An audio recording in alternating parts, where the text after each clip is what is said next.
నమస్కారం. బుధవారం శ్రీ మహావిష్ణువుకి కృష్ణ పరమాత్మకు ప్రీతిపాత్రమైన రోజు. బుధవారం నాడు శ్రీ మహావిష్ణువు గరుత్మంతుడిని అధిరోహిస్తున్నటువంటి చిత్రపటాన్ని పూజామందిరంలో ఉంచి ఆ చిత్రపటాన్ని పసుపచ్చటి పూలతో పూజించినట్లయితే అంతఃశత్రు బాధల నుండి సులభంగా బయటపడవచ్చు. శత్రువులను సైతం మిత్రులుగా మార్చుకోవచ్చు. శ్రీ మహావిష్ణువు గరుత్మంతుడిని అధిరోహిస్తున్న తరుణంలో ఆ గరుత్మంతుడికి ఉన్నటువంటి చేతులలో ఒక చేతిలో అమృత భాండాన్ని గరుత్మంతుడు కలిగి ఉండాలి.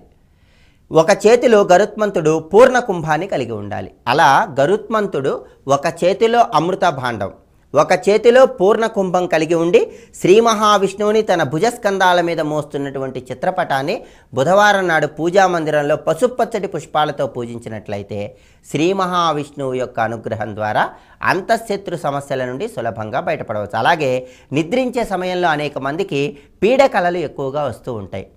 నిద్రా సమయంలో సంభవించే పీడకలల నుండి బయటపడటానికి, సుఖనిద్రను పొందటానికి ఎవరైనా సరే నిద్రించే సమయంలో తలవైపు శ్రీ మహావిష్ణువు శంఖం, చక్రం, గద, ధనుస్సు ఇలా రకరకాల ఆయుధాలు ధరించి ఉన్నటువంటి చిత్రపటాన్ని ఉంచి ఆ తర్వాత నిద్రించినట్లయితే నిద్రా సంబంధమైనటువంటి సమస్యల నుండి సులభంగా బయటపడటానికి ఆస్కారం ఎంతగానో ఉంది. అలాగే ప్రత్యేకంగా బుధవారం నాడు శ్రీ మహావిష్ణువు ఆలయంలో భక్తులకు జలదానం చేయాలి.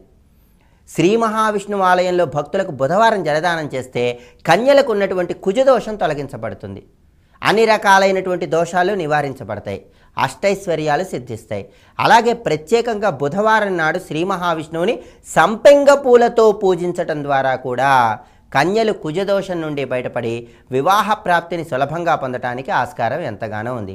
అలాగే శ్రీకృష్ణ పరమాత్మ సాక్షాత్తు శ్రీ మహావిష్ణువు యొక్క అంశస్వరూపం. శ్రీకృష్ణ పరమాత్మకి బుధవారం నాడు నెమలి ఈకలు, అటుకులు నివేదన చేసి ఒక శ్లోకాన్ని చదువుకున్నట్లయితే అష్టదారిద్ర్యాలను నివారింపజేసుకుని అష్టైశ్వర్యాలను సిద్ధింపజేసుకోవచ్చు. ఆ శ్లోకం ఏంటో ఇప్పుడు మనం చూద్దాం.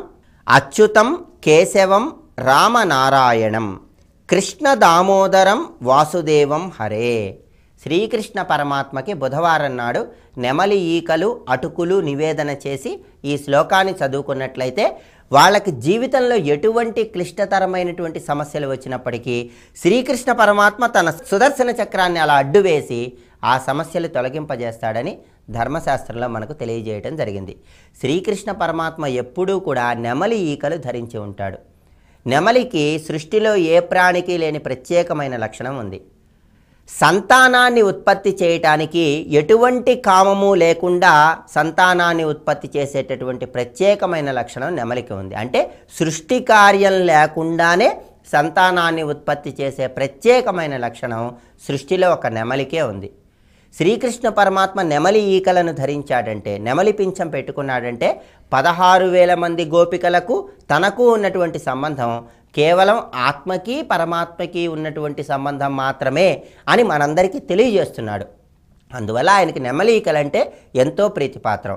అలాగే కుచేలుణ్ణి కుబేరుణ్ణి చేయటానికి అటుకులను స్వీకరించాడు. అందువల్ల ప్రతి ఒక్కరూ బుధవారం నాడు శ్రీ మహావిష్ణువుని ప్రత్యేకమైన విధి విధానాలతో అర్చన చేయడంతో పాటుగా శ్రీకృష్ణ పరమాత్మకి అటుకులు, నెమలి ఈకలు నివేదన చేసి మంత్రశాస్త్రపరంగా ఒక శ్లోకాన్ని చదువుకున్నట్లయితే అన్ని కష్టాల నుండి సులభంగా బయటపడవచ్చు.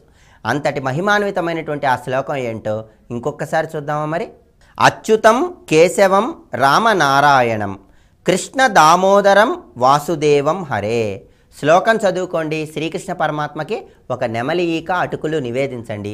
స్వామికి నివేదించిన అటుకులు ప్రసాదంగా స్వీకరించండి. శ్రీ మహావిష్ణువు అంశస్వరూపమైనటువంటి శ్రీకృష్ణ పరమాత్మ యొక్క అనుగ్రహం ద్వారా సకల కష్టాలను తొలగింపజేసుకొని చక్కటి సత్ఫలితాలను సిద్ధింపజేసుకోండి. ఇప్పుడు శుభదినం అనే అంశంలో ఈనాటి విశేషం ఏంటో, ఈనాడు ముఖ్యంగా ఆచరించవలసిన విధి విధానాలు ఏంటో పరిశీలిద్దాం. సర్వే జనాః సుఖినో భవంతు.